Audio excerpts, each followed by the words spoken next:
శివలింగం అంటే కింద పానవట్టం అంతా అమ్మవారు, లింగం ఈశ్వరుడు. శివుడు ఎక్కడుంటే అక్కడ అమ్మ ఉంటుంది, అమ్మ ఉంటే శివుడు ఉంటాడు. ఆ ఇద్దరికి అభేదం. ఒకప్పుడు శివుడు అంధకుడు అని ఒక రాక్షసుడిని సంహరించాడు.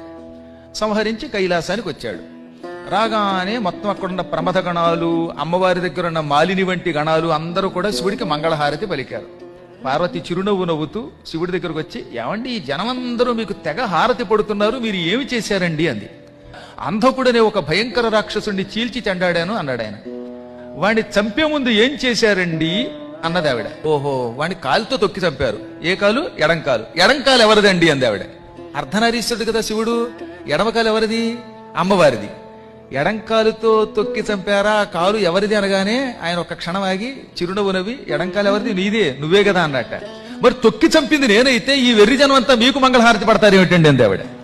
నేనేదో పుణ్యం చేసుకున్నాను, చంపేది నువ్వైనా, పనులు చేసేది నువ్వైనా, వంట